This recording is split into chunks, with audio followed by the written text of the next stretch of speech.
Good morning, everybody. Welcome back to Reaper Pro Tips with me, your host and disembodied voice, Justin, and a non-squeaky dog who really just acts like she wants to be roaming around the house today, so we'll see how that goes. And I hope you all had a lovely Tuesday and that you are ready for the middle of the week. How's it going? Yeah, no squeaks, no squeaks. She's probably going to explode during the stream. Like, this dog. What am I going to do? Just so you're all ready for the emergency Kiri be right back note.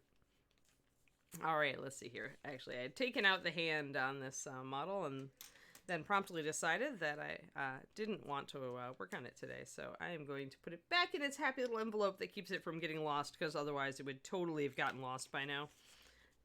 Big envelope for a tiny little sword. How's it going, everybody? How is life?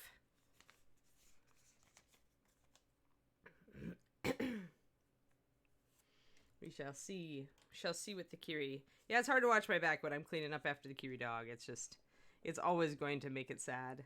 Like I can, I cannot be a real stupid person and not make it really angry, but it's never good. Never good. Right, Doglet?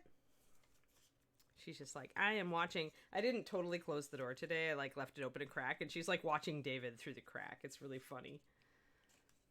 She's like, I can kind of see my pack. I can kind of see them. All right.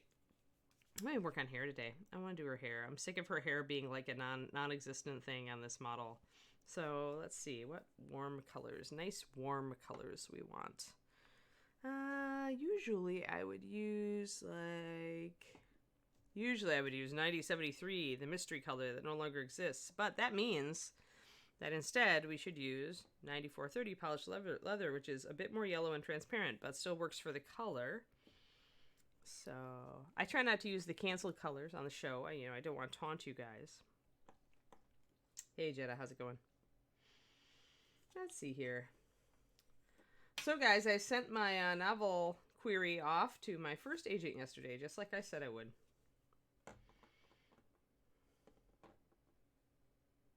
And now I'm terrified. Well, when you do things like that, you get terrified because you're like, you're headed for rejection. You're out of your comfort zone. You're taking a new step. Yeah, thanks, guys. You can congrats me on my first rejection, too. I'm trying to decide what present I get. I totally get a present for every rejection, because this is the big rejections, right? This is the book you've been working on for 10 years gets rejections when they inevitably come in, because I know the publishing industry. So it has to be something really, cool. So I have to think about it. It's not going to be miniatures, because I've got so many miniatures already. I'm kind of suffering from miniature exhaustion right now, where I've got so many awesome busts that I really just need to paint. I'm going to put all of them away. I'm about to put everything on my desk away except for one project, so that I could just concentrate one at a time. Hey, Twisted Noma. Thanks, Mo. Yeah, I think it's awesome, too. I mean, I started writing this book in 2011 and finished it in 2013, and then edited it the heck out of it for 7 years in various ways, both for content and just general fixing, and for form and for length. So it's been a long road. I feel like I'm a much better writer now, so it's taught me a lot. But yeah, it's time to just get on it. All right, so hey there, Rex. Kuriko, yeah, totally. Hey, the Patreon at least is monthly income. When you're a writer, you just don't know when the money's going to come in. So, if it's coming in. So, I don't see any reason to stop painting.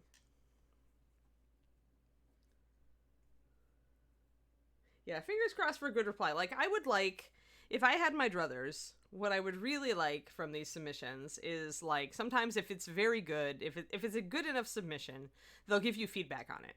They may give you feedback on your query letter, or they may give you just a sentence of feedback just on the work as to why it didn't engage them or something. I want that. I want the detailed response, or the personalized response. Even if it's only a sentence of feedback, it's still something I can use. The form rejection is the worst. Yeah, D. Clearman, I know it. I'm just trying to get a handle on everything at this point. I mean, the writing has to be prioritized too. So it's kind of a toss-up on my personal project time, what gets my attention, be it the writing or painting. But yeah, I do need to work on some stuff, especially because, eventually competitions will be a thing again, and then I'm going to need to paint some things for competition. Which is why I want to put everything off my desk except for one of my beautiful busts that I've had sitting over there primed, waiting for me to work on them, and get on that.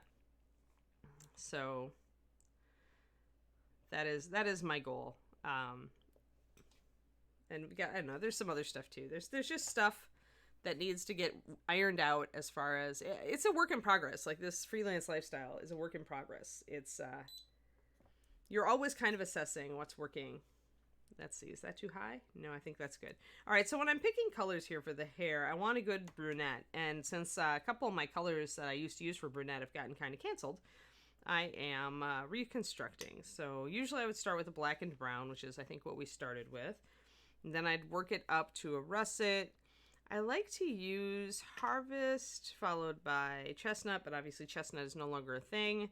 So instead we're going Polished Leather. And sometimes instead of the Harvest, I like to use Intense Brown. 9138. Which is a bit more red. Harvest is more orange, and Intense is a little more red. So it depends on what kind of brunette you're looking at.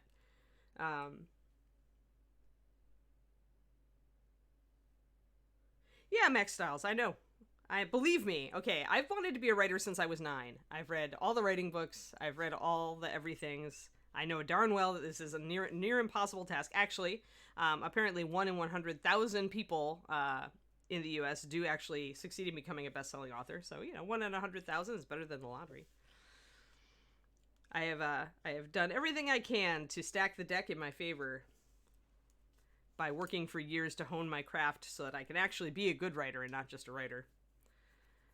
So yeah, as far as I'm concerned, I've gotten feedback from professional people, from professional writers, and people in the industry who all say my work is good, and just it's at that point it's a matter of just finding the agent and publisher that really like your work and want to publish it and have a whole, have room for it, right person, right place, right time. That's what now the task is.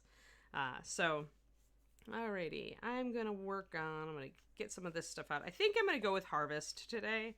Polished leather, and then we're going to just go up from the polished leather by adding white. But yeah, no, I have a very realistic view of the publishing industry.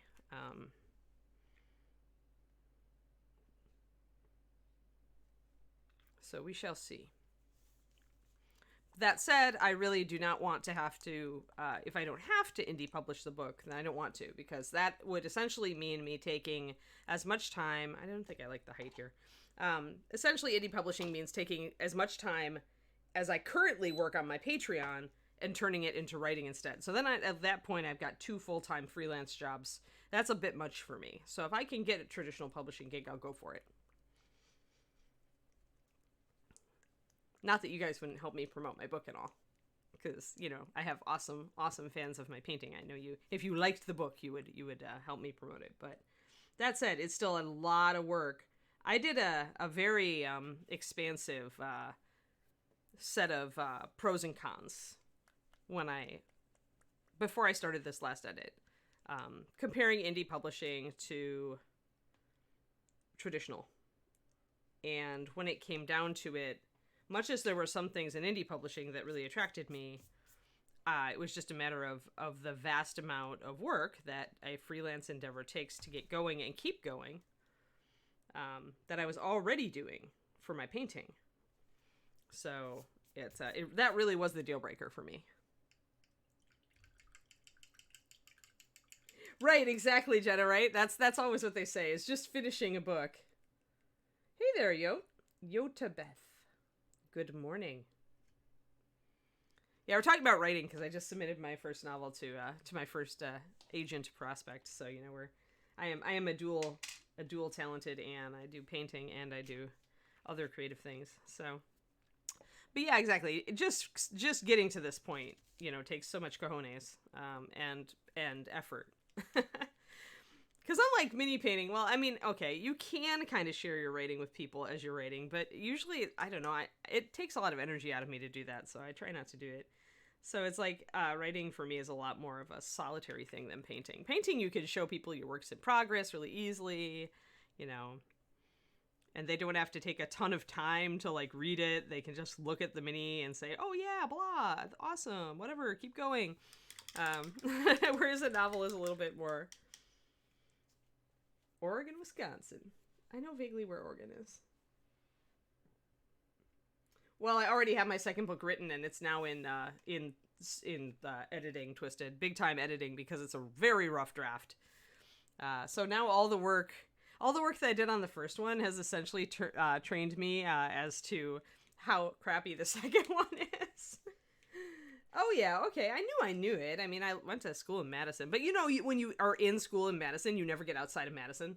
It's that thing. Even though I lived in Madison for years after I got out of college, it's still, you never get outside, especially not when you're, you know, a student with, you know, if you don't have a reason to go to one of the small towns outside of Madison, you don't go.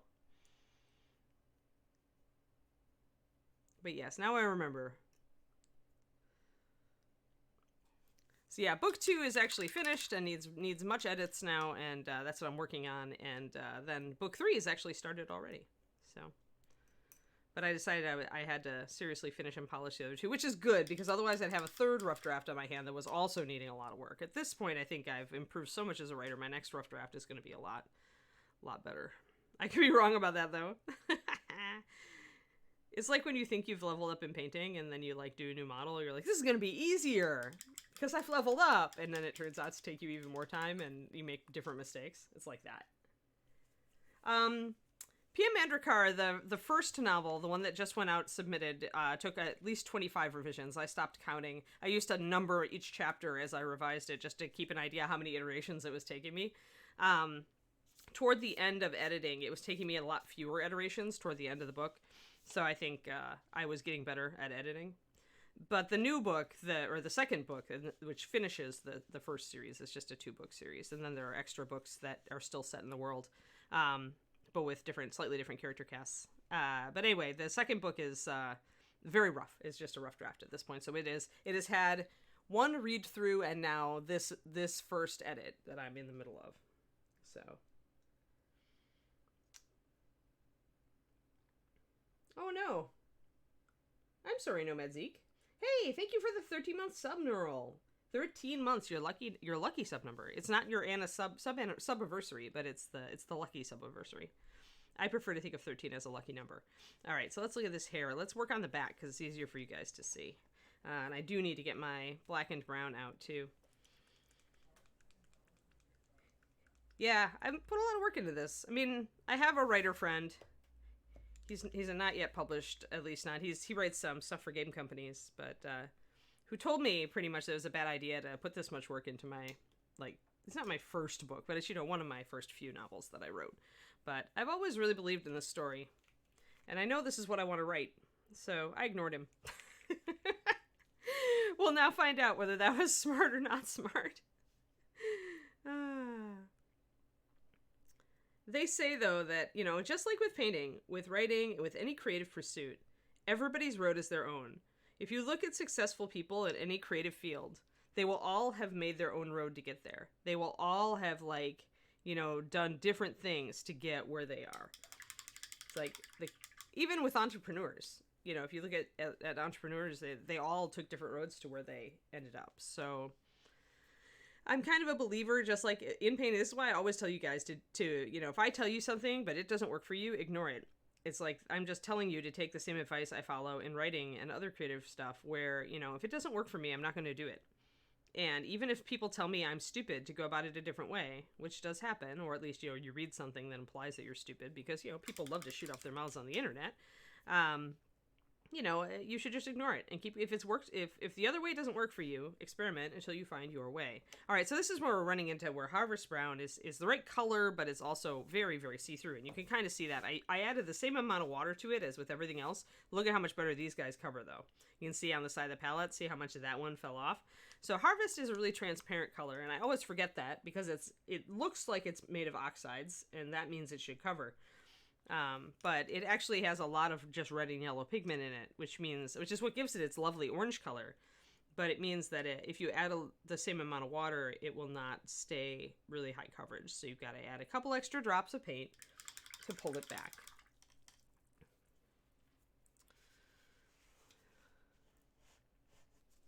But yeah, I've always been kind of a dual art person. As a kid, I both, you know, did art and I wrote, and I always wanted to be a writer, but then I always knew that I would also do art. So it's,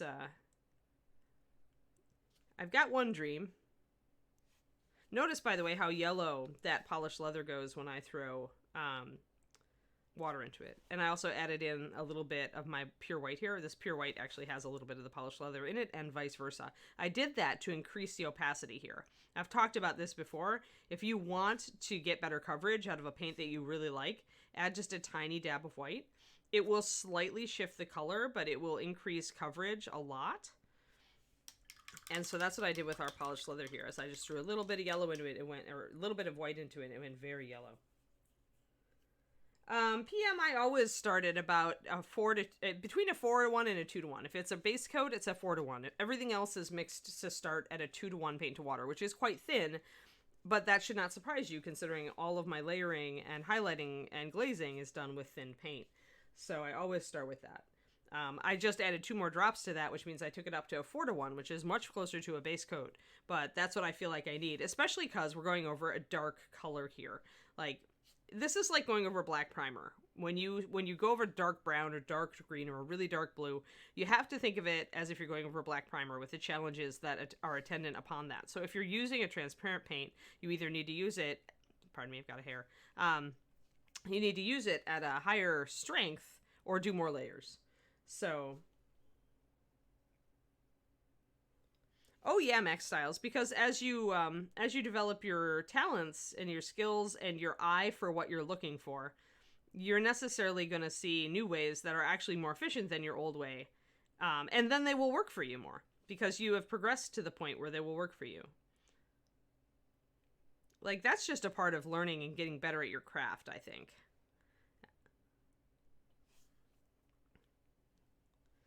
And I think it's a natural progression. So this is actually, thanks for bringing that up, Max, because that's a great point as to why you should never just throw out a technique, even if you've tried it, or a tool. Like, say you do a well palette like me, and you're like, I'm going to try a wet palette, and it doesn't work for you, and you're like, oh my gosh, this thing, I'm never going back to it. But if you tried it when you were better at paint consistency, suddenly the wet palette might become your favorite new tool. So always keep an open mind, even if you have tried something in the past and it has not worked for you. If you have progressed in the hobby and learned more, give it a second chance down the road, especially if you see a place where it might fit into your art at that point, or your hobby, however you wish to think of miniature painting. I think of it as an art. So I'm getting some highlights up now. It's taking a little time to build it up because transparent. I'm also mixing it a little bit, spot blending. So taking a bit of Harvest Brown and then picking up, here, let me show you how little I do. Just picking up just the tip of the brush with this color, which is giving it, again, a little bit more opacity. Just changing the color a little bit. We don't want to go real light with the hair on the back here because it is, this area of the miniature is in shadow. We've pretty much established that. So, but I do want to get a little bit of higher highlights and bring that brown out.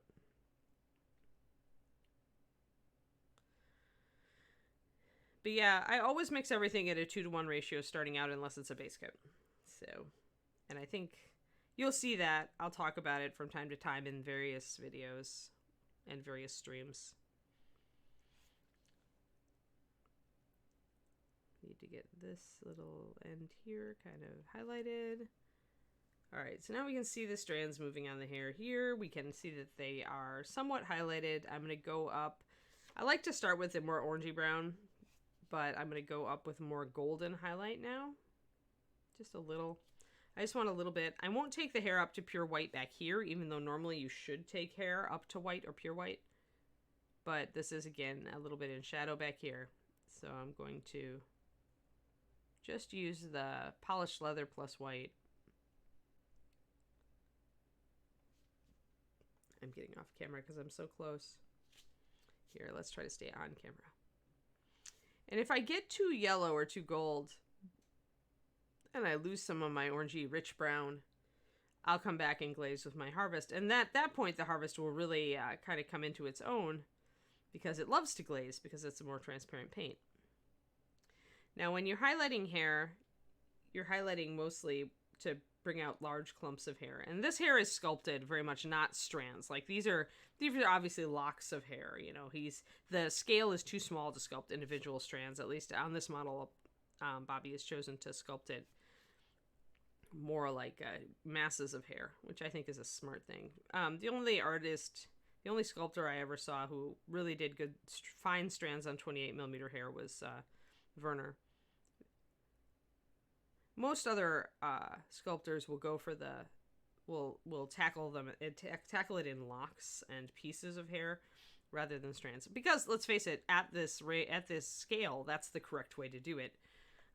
You wouldn't normally see individual strands of hair on a person at this range who would be this size to you. So I went back over with Harvest to bring in the richness again. See, now we got a nice rich brown coming up. Now I can come back with my gold.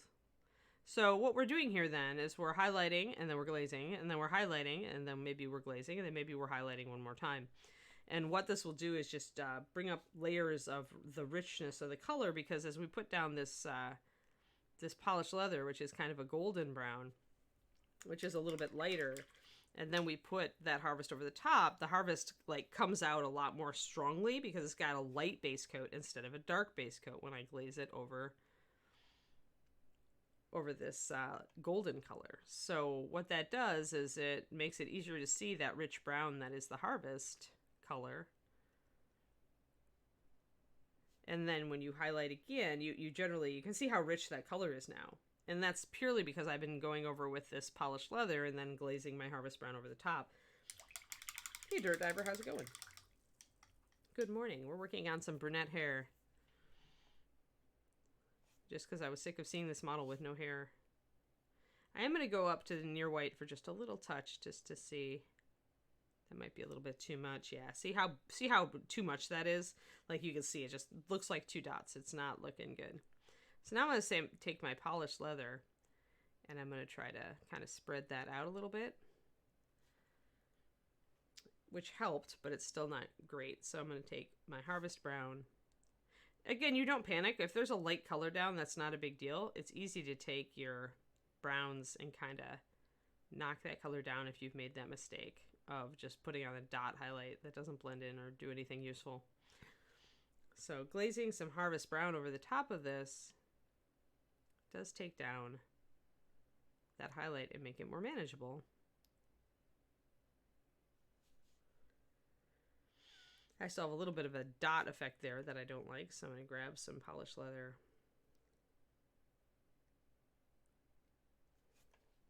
And kind of take that down. Spread it out a little bit and then come back with my polished brown. If I have to, I can come back even with a russet brown and really knock it down.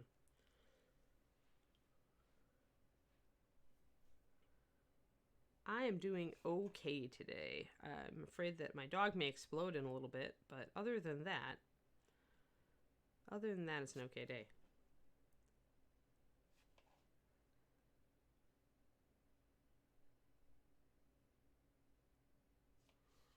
Alrighty. Trying to get that. This is a little muddy here where all the hair comes together. I think I may just go over and make this entire end of the hair lighter.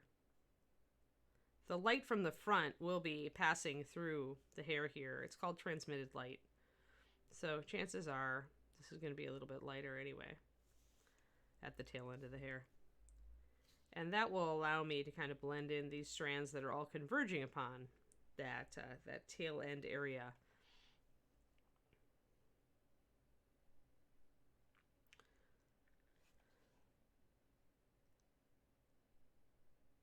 because you want to catch the motion of the strands here.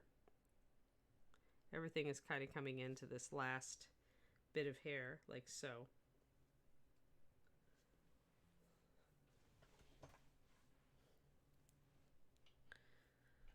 All right, and I think I need just a little bit more of the harvest brown. So harvest brown will come in as you can see, even though it's translucent, it's coming in very handy for blending together everything because it's so transparent. So then we can bring in that, see that rich brown. And if we feel we get too much, like too orange, like she's almost like if she goes redhead, which she almost is now, we come back in with our blackened brown, our original color, and bring in some more shadows. Black and brown has a lot of coverage. So what we've done here is we got too much of our area with highlights. Remember that the more area a color takes up, the more it will shift the entire like thing to that color. So essentially we got away from our black and brown and we got a lot of the harvest brown on there, so the hair started to look more red. And so yeah, just catching up on your chat, guys. So if I want to take that red down, I have to add in some dark browns to bring some more of this back toward brunette. And it doesn't take too much. You just want to look, see, now we're back toward brown. And if I add just a little bit more, I do want to probably thin my paint. I'm being very bad about gonna mix a glaze here.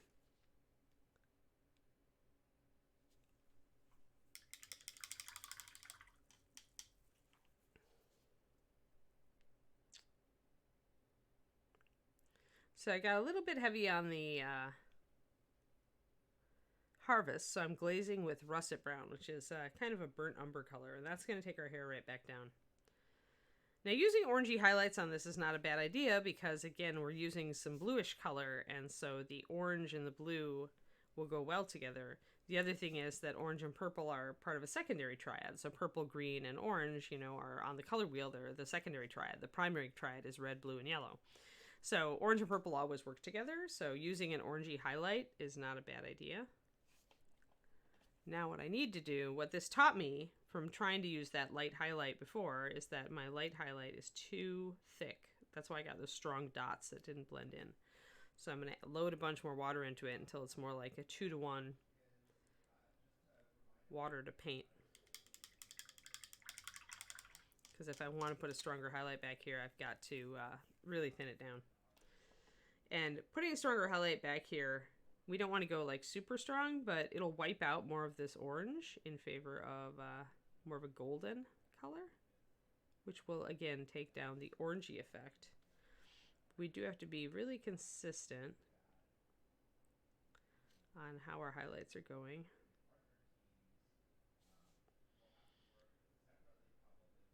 And again, it's difficult when you've just got these big long strands. Sometimes you want to do kind of an intermediary strand to make this look like a proper lock of hair. So block in that center section that was making it look like there were just like a bunch of big thick strands. And I'm using polished leather plus white for this. So I'm kind of painting in a center strand there, but you see how that makes that hair look more like a big lock of hair, a big section of hair, instead of just two lines. And that was part of the problem, was seeing just those two lines, not having anything in the middle. So now it's looking a lot better. I think I want just a little bit more over here along that same route.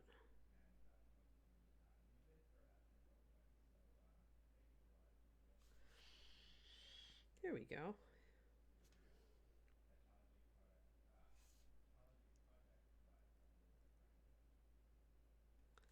Let's kind of get a little bit more, kind of connecting some of these strands.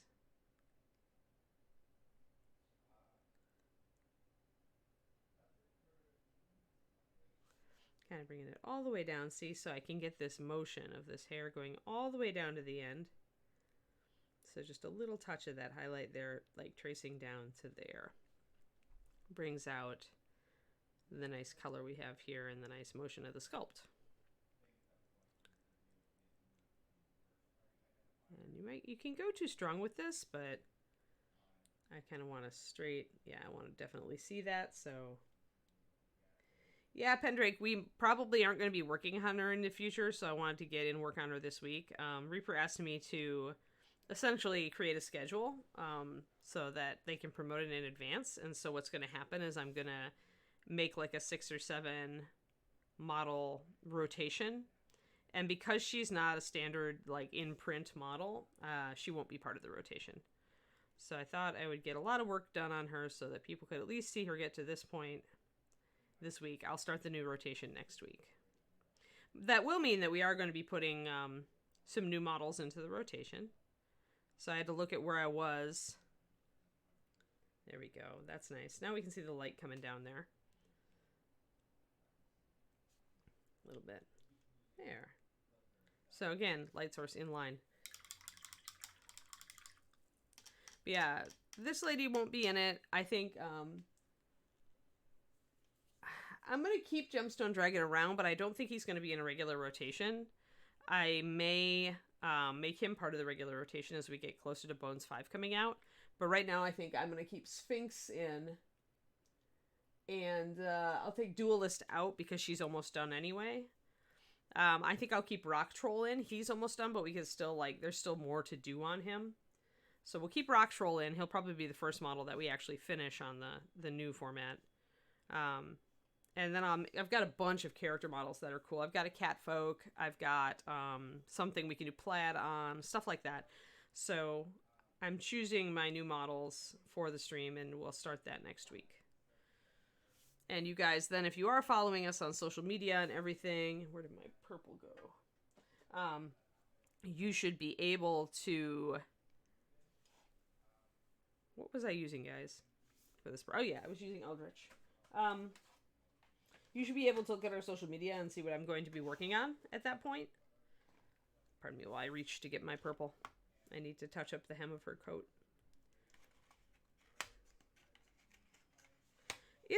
Tartan is really easy, Daffodweir, at least at this scale, because you can't do anything too elaborate. The tartan would be so small at this scale that you just do basics. You can't really do a real fine or detailed tartan. When you get up to 54 and 72 millimeter, that's when you can do, or busts, that's when you can do a really elaborate tartan. But what you're really limited to on 28 millimeters is like a basic cross pattern and then a fine line cross pattern. So you can do essentially 2 different cross patterns on 28 mil. You really just can't get finer than that and be in scale. It just doesn't work. So tartan is not difficult.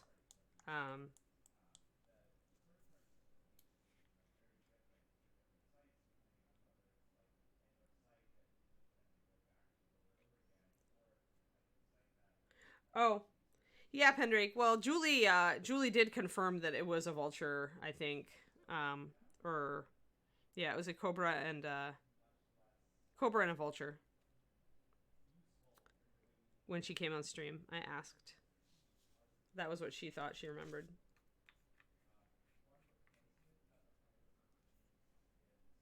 Yeah, Sphinxy, there's still things on Sphinx that we want to tackle.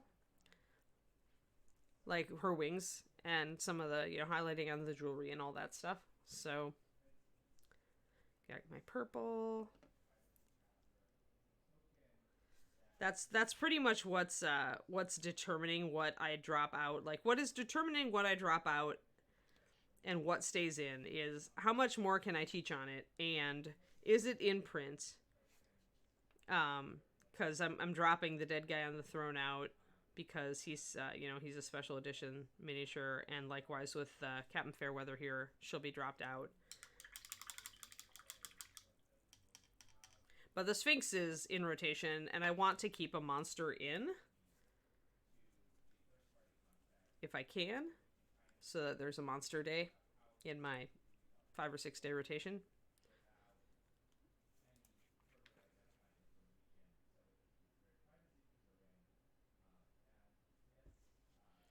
That's the goal anyway.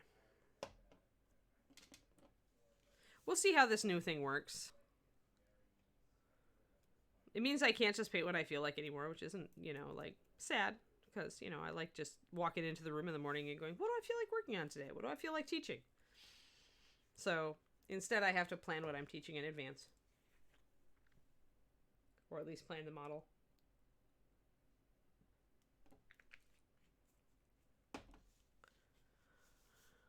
But yeah, I'll have to figure out another monster to throw into rotation. I'm just mixing up some purples so that I can kind of touch up the back here.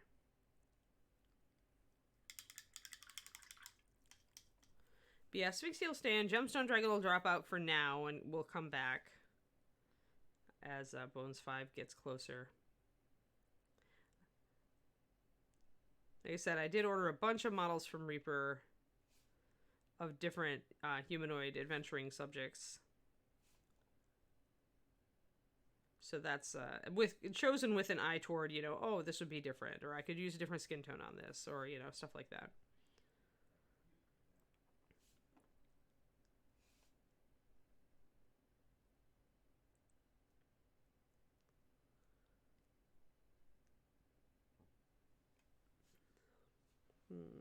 Yeah, that's gotten a little bit light. We do need to keep it just a little darker, I think. Let me get some of my pure Eldritch Purple. I've gotten a little blue.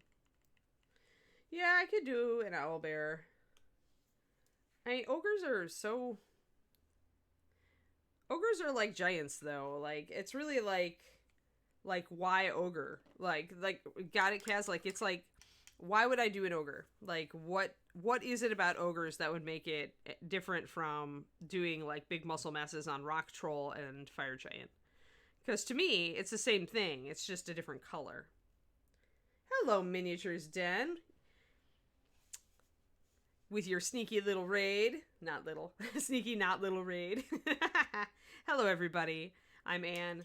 Welcome to Reaper Miniatures. This is Reaper Pro Tips, my morning show, where we paint things. We're working on a pirate right now who is a ReaperCon model, Stormchaser's Captain Fairweather by Bobby Jackson. And we've been giving her rather an unusual color scheme. Right now I'm just working on touching up the purple. I got a little bit messed up a little bit, got a little too blue and too light here, so I'm bringing it back down to be more in line with the darker color up there. And I also totally didn't do anything on the inside of this jacket, so we're going to block in some darker purples there. How's it going, Luca? You having a good day? Middle of the week.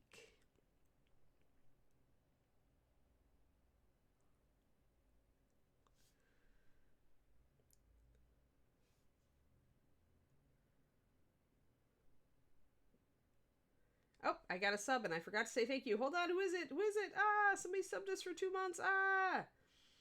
Hold on. Must look at thing. It's so hard to scroll back up. Little Moon, Minu Moon. You have an awesome name, Minu Moon.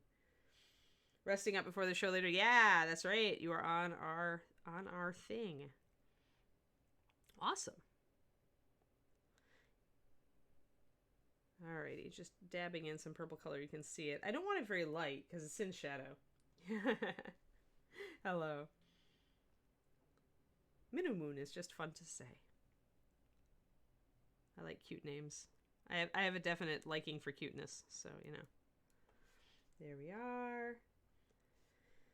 Yeah, I am working on Patreon stuff later myself. I think I'm going to take some Nightmare Black in and do help with this purple shadow, guys. Nightmare Black is a blue-black. It's very intensely blue. So even though it's called a black, it's called a black for this reason. So this is 9280. It's a later SKU number, and a lot of people don't notice it when they first start to use Master Series. But if you can see, it looks black. It really, really does. Here, let me put a black base next to it. Sometimes my palette can overwhelm. There, that gives you, but it still looks black. So if you were to paint Nightmare Black straight up onto a model, it would look black. However, when you add water, you can see how blue that goes. So it's almost like a Payne's Gray. It's very, very, very blue when you add white or add water to it. So I want to use it as a shader, so I'm going to throw some water in it. And use it as a shader for my purple. It actually makes a very nice shader, I think, for reddish purples, which is what we're using today. It's going to go cold, though. It's definitely going to take your shadows cold because of that blue. So you kind of have to keep that in mind, that if you're doing any mixing between these two colors, it's going to take this really red purple and it's going to just really take it down fast to a blue purple, to a violet, which may be in your plan. And if it's in your plan, rock it. But a Nightmare Black is just one of those colors that I consider almost a necessary Reaper color for me. For those who like saturated dark colors, meaning, you know, a very brilliant color, dark colors, Nightmare Black, go get it. It's really, see how pretty it is. You know you want it. So I'm going to use that to bring back a little bit more of my cold and dark, because I've washed out, unfortunately, just a too copious amount of icy violet mixture over the top of that, which is my highlight for this purple, but it got a little bit out of hand back here when I was, I probably put my brush in the wrong color, because even pros like us do that. This is the thing.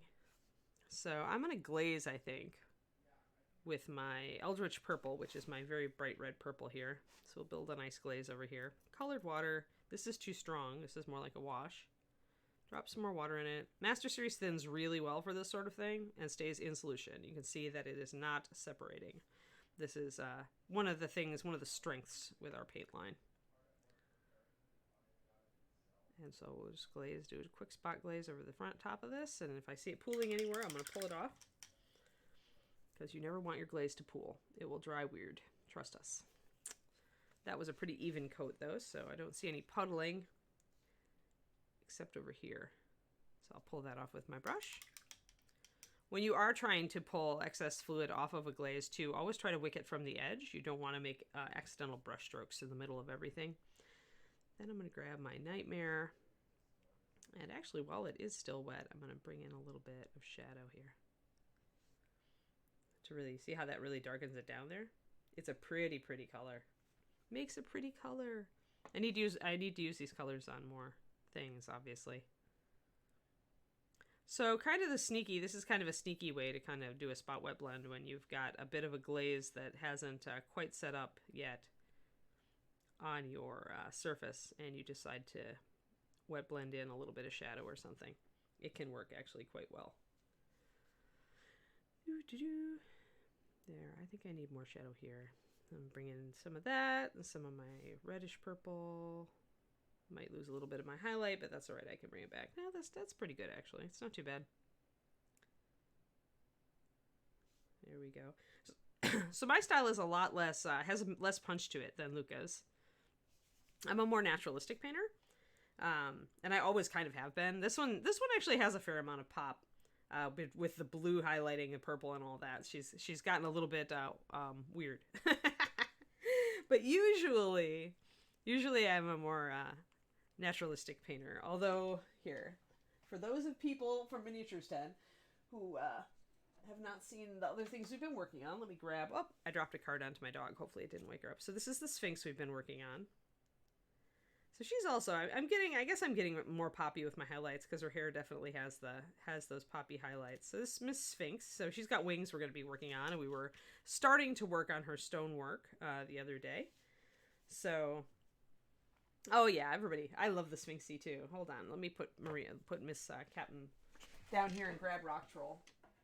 I'm sorry, Kiri. Did I drop a card on your fur? 1 second, I must rescue my dog. She is looking distressed. All right, Doglet, you're good. I saved you. It's so funny. The card for the Sphinx dropped on her like side, and she was just looking at me with this super sad look on her face, like, "Mom, you dropped cardboard on me." So Kuroniko, thanks, and then Rock Troll. Rock Troll's more cartoony. Like, I went with a really dramatic and blocked in shadows and highlights with him. And I did a lot of wet blending. I was using the wet palette, which I don't often do, but which I do find is useful for fast painting and blocking stuff like this in. So yeah, we were doing all of this and highlighting all of our little gems up here the other day. And we'll end up finishing him on stream. I still have this arm I need to deal with, the lower legs, and the groundwork. And of course his belts and stuff. So stuff that we have done, stuff that we are doing on the show. I've been on kind of a character kick lately, except for those two monsters. I do try to keep a monster in the mix.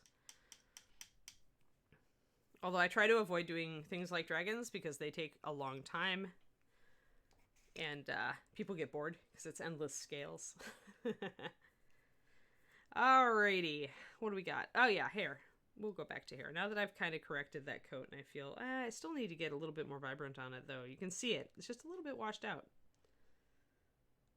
Luckily, this Eldritch Purple is very transparent, so it's quite easy to just kind of blend in a little bit more intense color. There, see how that, yeah, there we go. That lovely reddish purple. So this is a great color. It's a Bones color. It's called Eldritch Purple. It's a very red purple. It does have a lot of transparency to it, but as I just mentioned, that makes it very easy to glaze over colors that you want to intensify. So if you have a purple that's looking a little washed out and you want some of that really intense color, putting a little bit of a glaze over the top of it is a great way to blend it in. It blends really easily because it's so transparent.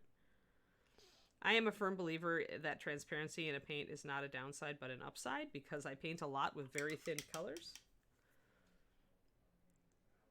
So for me, I depend heavily on transparency in my work to create blends and to do textures for that matter. Since I tend to underpaint textures and then do glazes to pick them up. So yeah, I was out to do that. I was out at, the troll is my boyfriend. The troll is David's style. Every once in a while when you're learning, I always tell people this because people ask me, well, how do I develop a style of my own?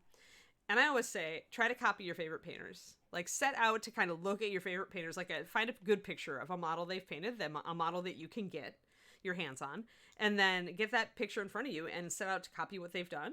You will inevitably do it differently than they did it, but it will teach you a lot. And, you know, by trying to copy their style, you're going to learn a little bit about what makes it work and why you like it. And maybe even some things that, like, surprise you.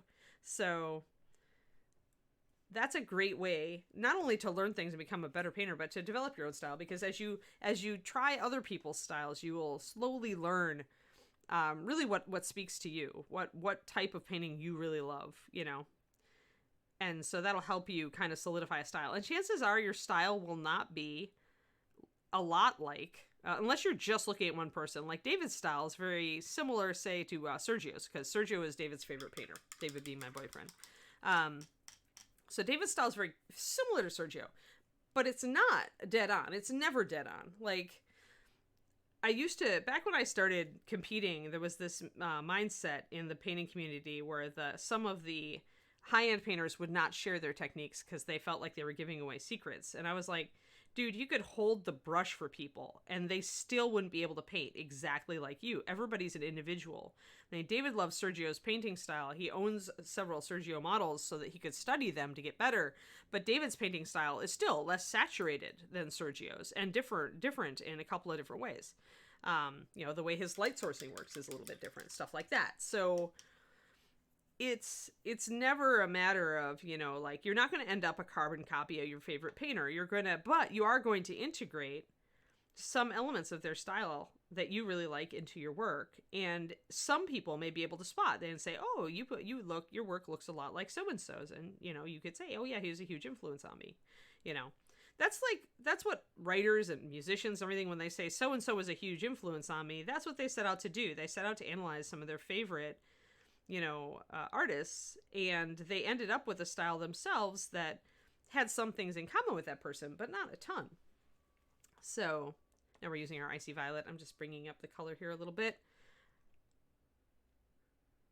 Icy Violet has a lot more. It's a really pretty color too. Here it is, Icy Violet. It is 9425.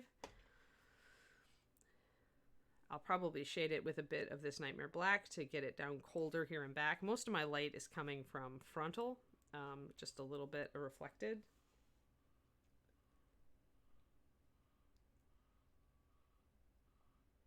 Yeah, I mean, and there's definitely like a school of mini painting that does that really well, Carnico. Like, it's super bright in cartoon. Like, you know, that's not a bad thing. I like saturated colors quite a bit. I tend to go more saturated with my color schemes, for sure. I have a definite affinity for purple. David is totally stuck on red and teal, or orange and teal. He seems to be stuck on teal, and then he just figures out what to put with it. So we all go through, like, times where we're stuck. I used to paint a lot more muted.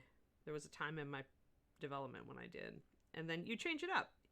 You kind of exhaust. I think sometimes you kind of exhaust a certain style, and then you kind of switch it up a little bit. You try something new, and your style shifts just a little. Like, I'm definitely getting better at lighting. I like to do more dramatic lighting now, and stronger lighting, and different colored lighting, which is very different from what I was used to do in the past. So picking up some Nightmare, you can see kind of the shift. See how some of this stuff is shifting toward blue a little bit. I don't want a lot of Nightmare Black because it is really strong compared to this Icy Violet. Icy Violet, although it is a beautiful color, is a little bit weak. It's a lighter color, which means most of its pigment weight is in white. Which means that the other pigments are commensurately not as frequent in the mix. And this means that it won't stand up and hold its color very well when you mix in something that's got a brutal load of blue and black like this. Light colors tend not to have heavy pigment loads of other pigments in them. It tends to be a lot of white.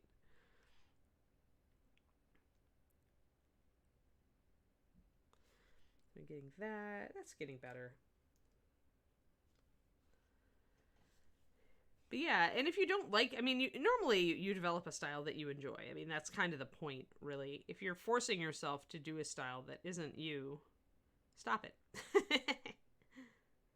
Try to maybe watch some videos from painters who don't work like you do.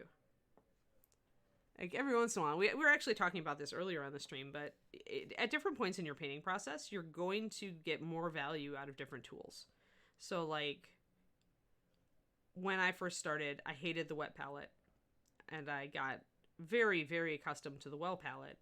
But every once in a while, I make myself go back and use the wet palette. And sometimes now I can get, like, I found a way to use it that works for me. Because I've developed my painting enough that now I can use that tool. Like, I get a different use out of that tool. And that will happen. So never give up on a tool just because you try it once and it didn't work for you. Don't just assume that it's never going to work. It may very well work down the road. Yeah, dark red and blue-gray are a great combo, and that's actually one that I've been stuck on too. I used to paint a lot of vampires, Kiriniko, so that's why. A lot of vampires, because you gotta love that blue-gray, like, armor with the red cloth and all that, so. Or the red armor with the blue-black cloth. Yeah, I was there. So they're great colors. I mean, we all have color ruts that we fall into, just colors that we're naturally attracted to, that we really love. And when you use those all the time, that becomes a part of your style. Like, for a long time, Jennifer Haley, one of my best friends, Jen was known for pastels because she really enjoyed using lighter colors, and also her highlighting style was very diffused. So she would use very broad highlights. So that also is an element of style, is how broad or how tight are your highlights. I tend to go for smaller, tighter highlights when it comes down to it. That tends to be my liking for how to operate, but it depends a little bit on the color. But I tend to do sharper highlights, whereas some people do broader highlights, right? So all of these things go into your style. Even the brush you use becomes a part of your style. And often the brush you use is going to be chosen because it works the best for the style that you like. Which is another reason why, maybe you try a certain brush brand early in your development and it just doesn't seem to do much for you. Try it again down the road and see if that changes. Because it might.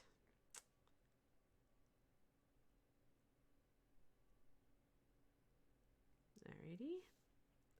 Got some of that scarf. I wanted to bring the color back down on the scarf, but we have to keep it a bit muted because it's in shadow from the coat there. So we want to bring that color out because I needed that color repeated. So essentially the highlight color up here is the same as the color on the shirt here, and the shirt there, and the scarf there.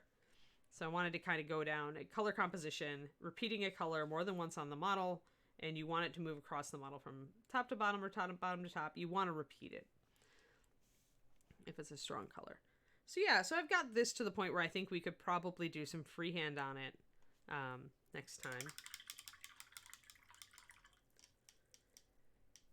So maybe we'll stick on this model to the end of the month, get as much done as we can, or till the end of the week. Oh, and I forgot to block in my Animum Gold back there too. Oh well. Maybe we'll do like the brown leather, and maybe we'll do the brown leather now actually. So let me get the hair. I wanted to get the hair on this side done since we had highlighted the back part very nicely. So again, we're working on Harvest Brown, but now I know that I'm going to get best results if I actually put down a little bit of this polished leather first. So let's do that. Now hair highlights in a bell curve, guys. So essentially if you've got a lock of hair here if you've got light that's coming down that's going to hit the hair here, you're going to get a blend up to bright and then down to shadow and then up again like that. Instead of, it's not like NMM.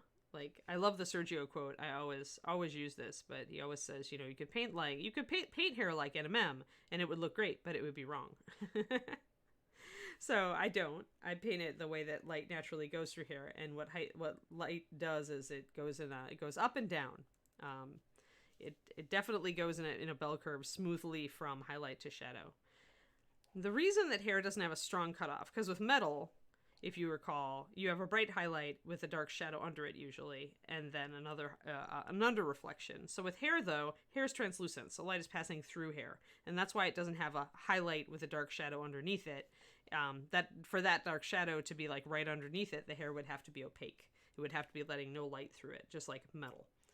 But hair does let light through it, and so that is why you do it smoothly from shadow to highlight and then back down to shadow again. Now, we don't have a lot of room to suggest that here, so we're going to kind of be truncating it a little bit.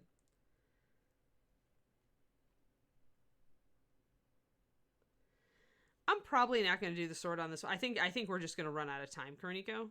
Like I said, since she's not a model that's regularly in print, I don't want to keep her in rotation, so we probably will not have...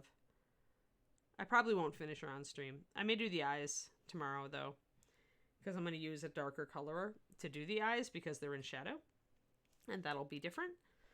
So, and I still haven't decided on my accent color here, although I do have my purple up today, so actually, having reminded myself, I need to put that purple right here.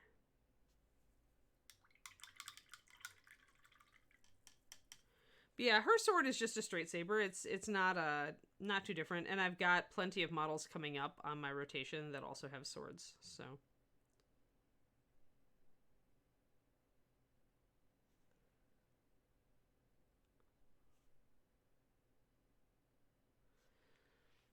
We've got our purple.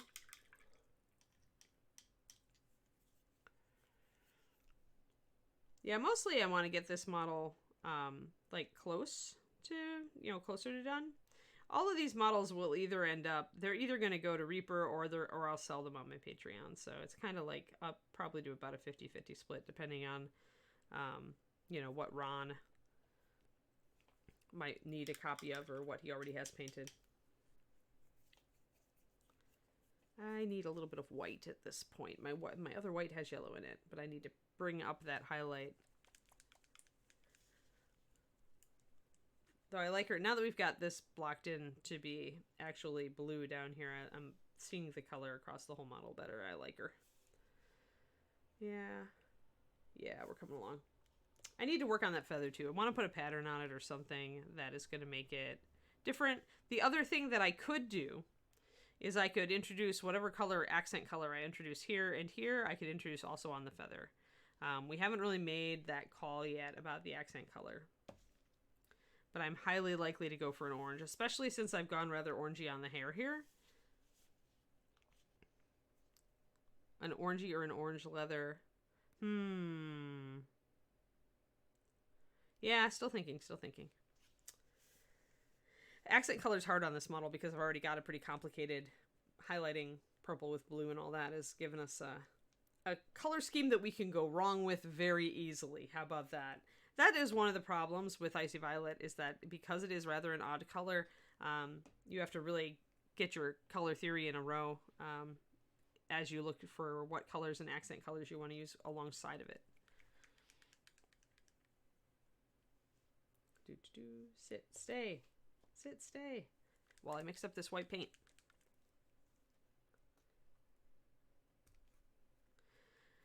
But yeah, we've got, like I said, I've got Catfolk, I've got the Highlander Girl, I've got a couple of, I got those Greek statues for you guys because you expressed an interest in me painting one of those or two of those. So maybe we'll do one like bronze and one like stone. I might set that up to be next week. Those are pretty easy, so they'll be pretty fast, I think.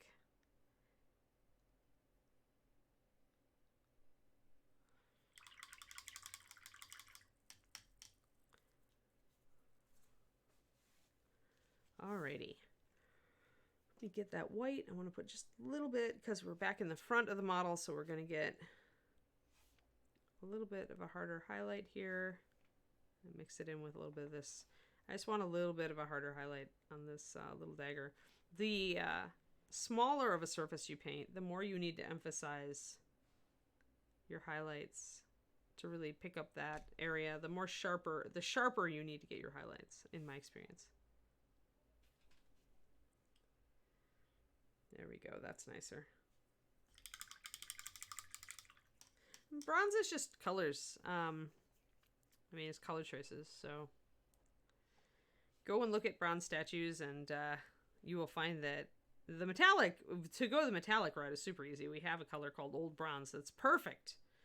Put a brown liner wash on it and some green where water would pool, and you're done. Maybe highlight it a little bit with tarnished brass. Or old bronze. Or, sorry, the other bronze we have, dragon bronze. Just getting in some lining here real quick. Kind of, this is at the point in the model where I'm just skipping back and forth and kind of touching up things and choosing things. Now that actually we have a pure white, I can put the highlights on this buckle.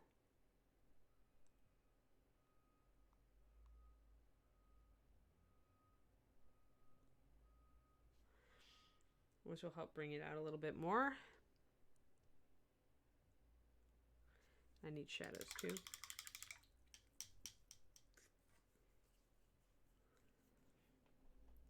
Yeah, I don't know. Jason Weeby has friends who do bronze casting. Jason has a lot of art friends who do a lot of different stuff. I think Jason is actually sculpted to have bronze cast before. He's done a lot of awesome stuff. There we go. So I'm using Nightmare Black to kind of put some shadows in around my silver belt buckle. Now I need a little bit more highlight, and I probably need just a touch of my cloudy gray. This is the point where on the model where I put a lot of different paints on my palette, because I'm going back and forth and touching up and working with so many different colors that I have to have everything open. Yeah. Yeah, I mean, it's cool. Bronze statues. I like doing marble a little bit better. I think it's fun and interesting to do marble patterns on stuff, especially statues and walls and floors and such. I enjoy it.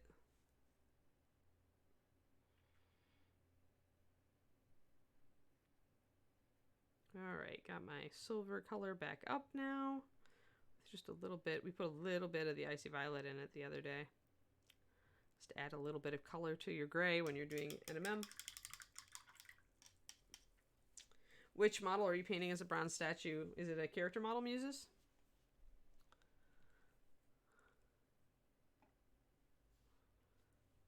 Sorry, adding a little water. If I want to get a more gray shadow, by the way, guys, for this NMM, I'm mixing a bit of my Nightmare Blue with a bit of black and brown. Remember, blue and brown mixed together makes technically painter's black. So a lot of oil painters, traditional oil painters back in the day, would not use pure black pigment, coal black. They would instead mix their own more interesting blacks. So that's what I'm doing, essentially. When I need to shade this... these belt buckles, I'm not actually reaching for a black or a dark gray. I'm actually mixing a little bit of, And the color that it makes is very close to black. See? There it is. So that's this plus black and brown. And you can then shift it if you want it warmer or colder. Or you can mix it till you get pretty much something that looks like black. Ta-da! And utilize that. But it's not black, and it actually looks different from black on the model. It's a subtle difference. It's subtlety. I like subtlety.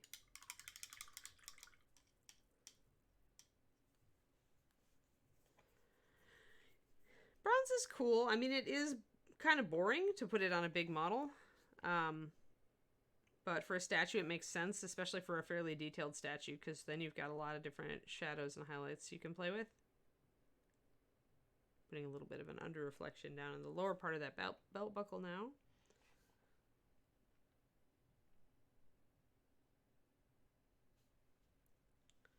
Just to bring it out. Got too many highlights up here. I need to take that one down. Got a little bit overwhelming over on this side.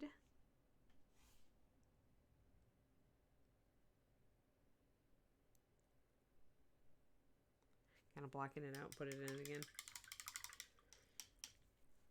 I have way too many Kickstarters, man. David and I ended up going in on Bardsung because it looked like cool. But that is the end for a while, I think. I have so many beautiful models coming my way. I really need to get painting on the beautiful models I already own. All right, there we go. It's a little bit better. I think I need to block in some of that. I need to define that belt buckle a little bit better. It's a little bit wonky shaped. So yeah, when you get to this point in the model, this is kind of the fine-tune point where I'm like, you know, that looks a little bit weird. That needs a little bit more definition. That's better. In this case, yeah. I mean, I regularly will mix different blues and browns together to try to make a dark gray or black D Clearman. But in this case, because those are the two colors I have open on my palette, that's just what I did. And it turns out like that. That is the mix, and it looks like black. It's magic.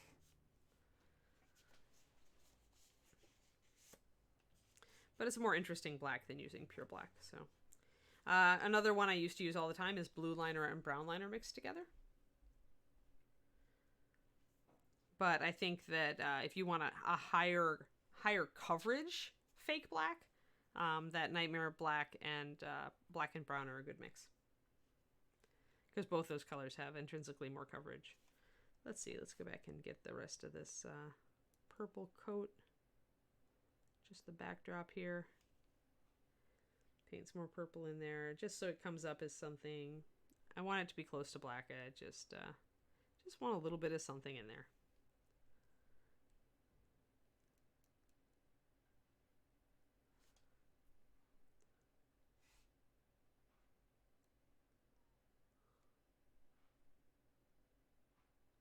There we are.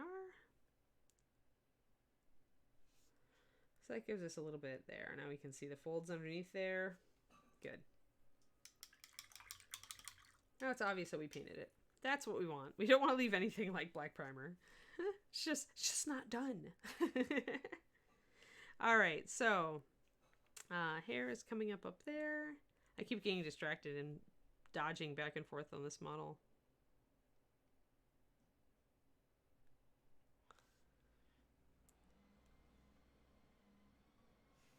Much distracted. It's that kind of Wednesday. Which is funny because I think I got like actually pretty good sleep, but apparently my brain still hasn't woken up.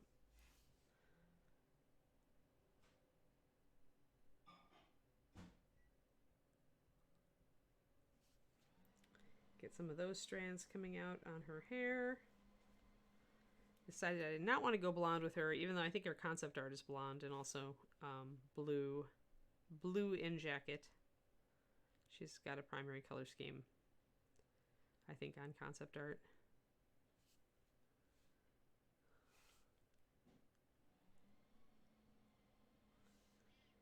There we go. Got some of that. I don't want any kind of holes. There, that's looking better.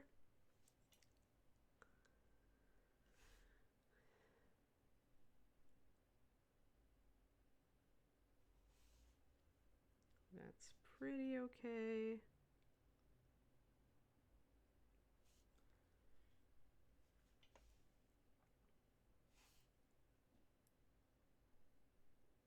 Now we're just tuning back and forth. We're just trying to get that hair to look about where I want it. It's getting a little light again here, so I may need to reach for my russet brown again.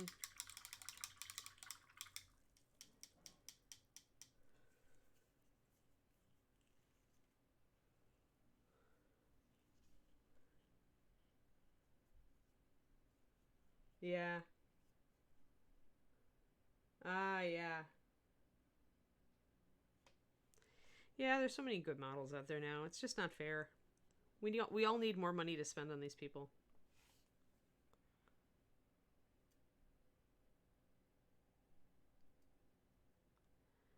But yeah, in the next year and a half, we will have so many pretty models arriving on our doorstep here.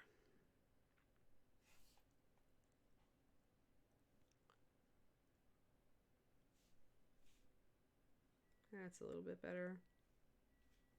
There we go. All right, now I've got to get the hair. The hair on this side of the face is problematic just because it's in dark shadow here. So we need to bring it up a bit. So I'm going to start actually with my polished leather to bring out the strands. Then I'm going to glaze with my harvest.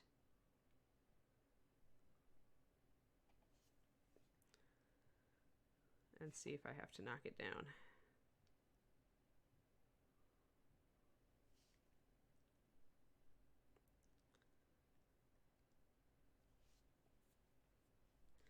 To get that brown tone in there.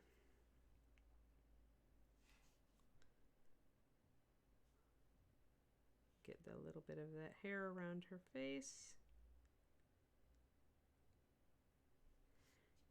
Bringing up that brown there. You can see there and there. A little bit in there. Yeah, right. Right, Muses. Is there a Kickstarter for more free time? More free time, more brain RAM, you know, so we can remember more minis that we have to paint. Man, I do need to clear out everything here, though. Need to attack the side of my desk that's accumulating models. They're prepped and they want me to paint them. And I need to reduce them to a manageable level.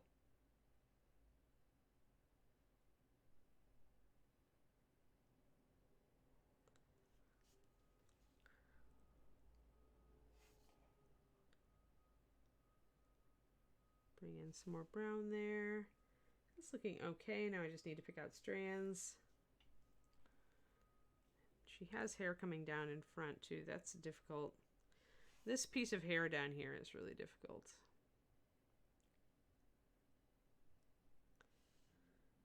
That right there. That'll mostly get it. It's hard when it's such a small area to make it read the right color. But that's pretty good.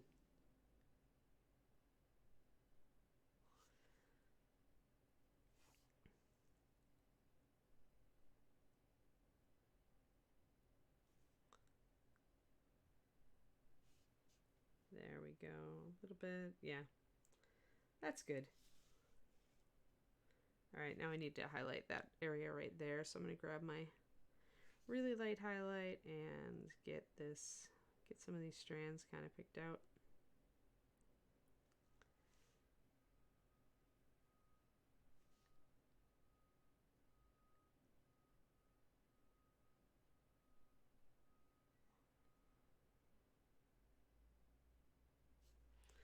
And again, if we need to bring back some of our gold or our brown, we'll have to grab it and glaze it a little bit in here.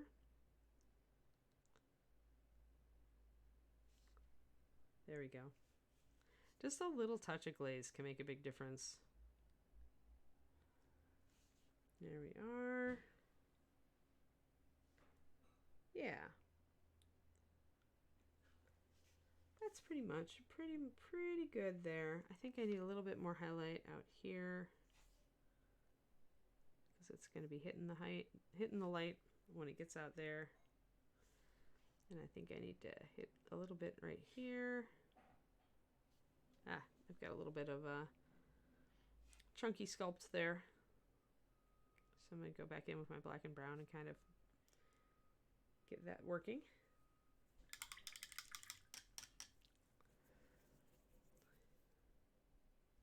But yeah, I'm doing pretty good this week trying to find time for everything. So maybe by next week I'll have time to work on personal projects again. Depends. I have a lot. It's just a lot to do. I keep myself very busy. It's the state I prefer to be in, but it doesn't leave a lot of time sometimes for adding in new projects. Something else always has to be put aside for me to add in a new project.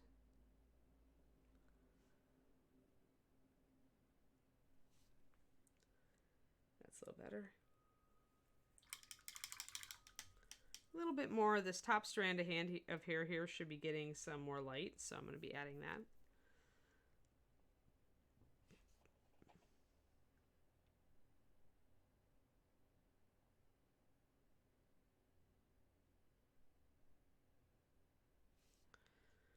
Let's see here. That's pretty good. Let's hit that with a little bit of a glaze, take it down. It's like this balancing act between you want it bright, but you don't want it too bright. That looks pretty okay. This one got a little bit too bright. There we go. There we go. That works. Excellent. We have 10 more minutes. What can I do? I can work on the leather down here. The dark leather. Now the question is, what do I want to use to highlight that? I think I'm going to go a little bit different. Okay, I'm going to use russet, and I will still use polished leather, but I'm going to use it mixed in with russet with none of that harvest brown, none of that rich reddish brown. I want to keep it a little bit more highlighting up toward yellow. So let me see here. Create a mix here and see how that looks.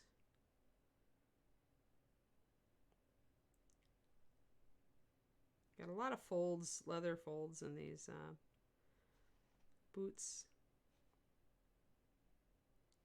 which you want to kind of line as you move down the leg like I am here, because they would catch the light.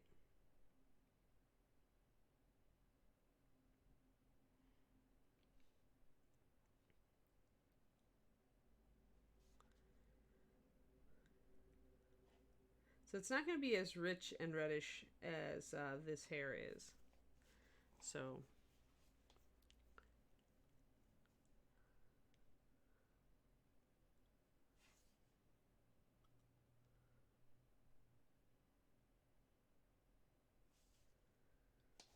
get the top of there. I've got this buckle here. I need to decide now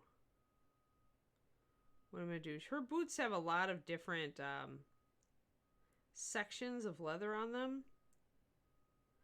So I really do need to decide if I'm going to make them all one color at this point. I kind of was going that way just because it's easier to do it that way.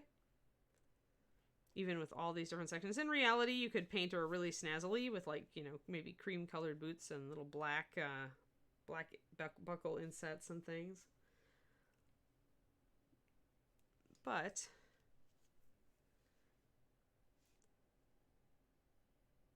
I didn't have any like smart ideas for that sort of thing. And since nothing immediately sprung to mind, I decided not to push it. The danger with doing a very snaztastic job on these boots, like varying the colors of leather and everything, is that they will then attract the eye. And remember, the last thing you want is somebody walking up to your model and staring at the feet. The feet are not the important part of the model. So be cautious if you decide to do really snazzy shoes. That's great, but make sure that you're like repeating that color pattern on other parts of the model so that the shoes don't start to overwhelm and detract attention away from other more important parts of the mini. All right, this is a buckle and it needs to be gray. Now that I'm down here,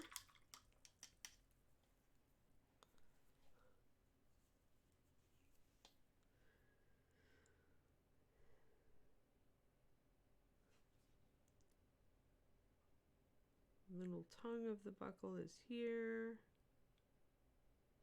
This is a very thin buckle, so I'm having to go really, I wonder if I can get even closer. Can I get even closer, and can I get in focus? Yeah, I can. All right, so let's try to keep this on camera. It's the closest we've ever painted, which means I can hardly twitch or I'm going to be off of camera.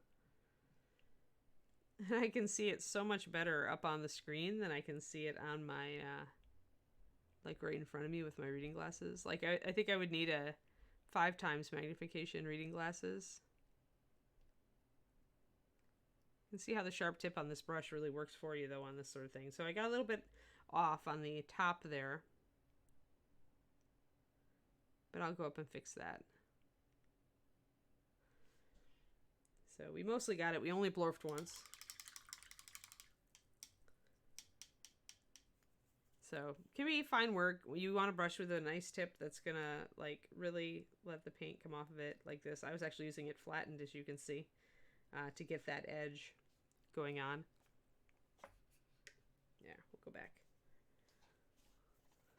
But this is why having a real, when I say a real miniature painting brush, a good sable, makes possible. It'd be a lot harder to do this little buckle if I didn't have a brush that could do that.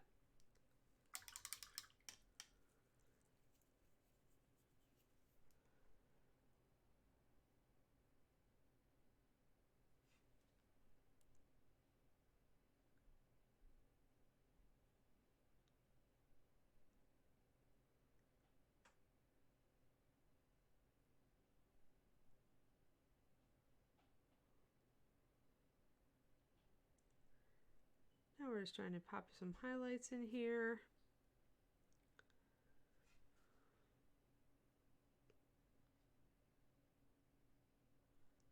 Ah, that was too bright. The top of that buckle is definitely compressed in the sculpt. Makes it a little harder not to blurf on that leather. Means it's a good thing I'm doing the buckle before I do the leather, so now I can keep going with my black and brown and trim it up like I just did there. It's almost 11 and Kiri has not exploded. This is good. Knock on wood. Again, I'm going to mix my black and brown with my Nightmare Black to make a nice fake black color so that I can put in some shadows on my NMM.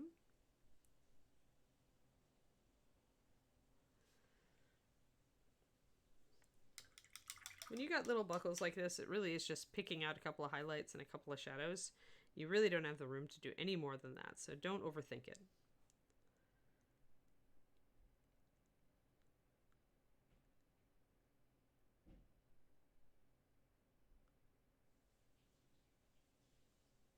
Ah. Dwarfed just slightly again that time. This is why I decided to do the buckle though before I painted the entire boot.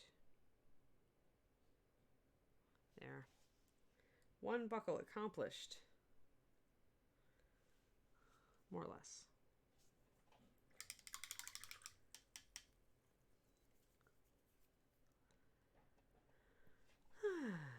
Maybe I'll get to paint some fun projects this weekend.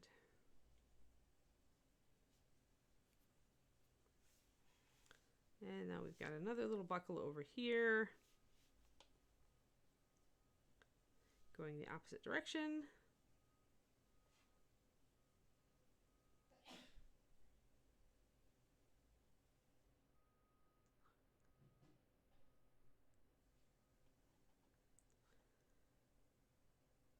And again, my paint is pretty thin and my brush has a very good tip, so we are managing to hit these really fine details pretty well.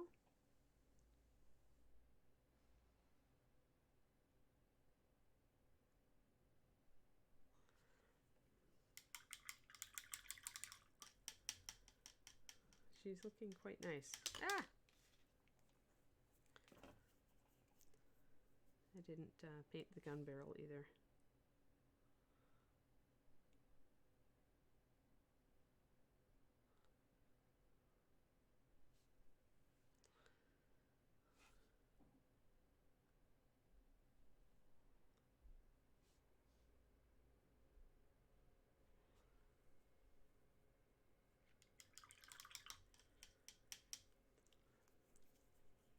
My doglet is awake, so she's probably going to need an out soon, but we're almost to. We're at 11, so if you guys have any questions, ask them away. Otherwise, Justin, who's out there for us to raid today?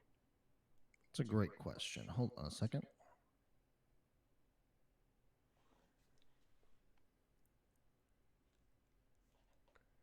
There we go. Got a little bit cockeyed up there. Need to correct that upper edge.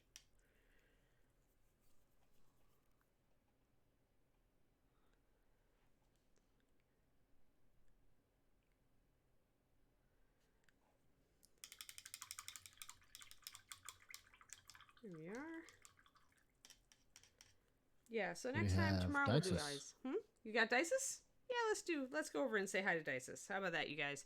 I hope you enjoyed this show. We have, as Luca pointed out, Luca is on our stream here on Reaper, twitch.tv/Reaper Miniatures this afternoon, doing what Luca does best. And then, yeah, so that is, I think, Reaper programming for the day. Am I correct there, Justin? That's pretty much? Yes, ma'am. Alrighty. Awesome. Fantastic. We will be back tomorrow morning with probably more pirate. We'll do some eyeballs. I'll finish out the leather on the shoes here, and some of the other stuff all around here. And generally just keeping on. We're making good progress on her. I hope you guys have a great day, and I'll see you later. Bye. Thank you guys very much, and I will see you this afternoon. Say hi to Dices for us, guys.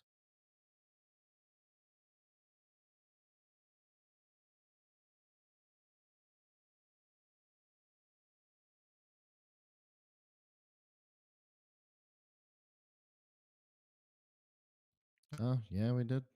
I mean, the numbers, they really do kind of, they're all over the place. So, like, there's people out there and they'll watch. This just depends on how they're feeling that day, I think. So,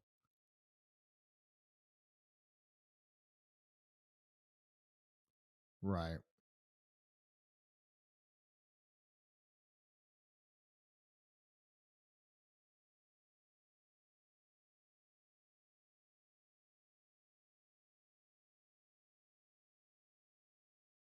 No, exactly.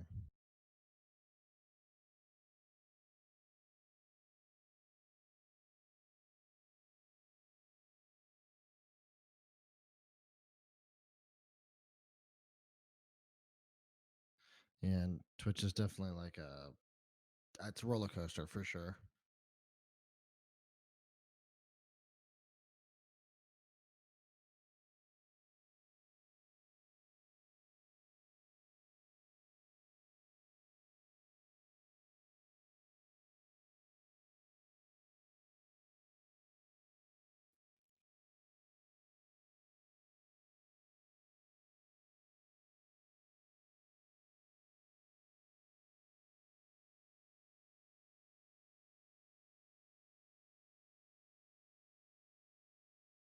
I got you.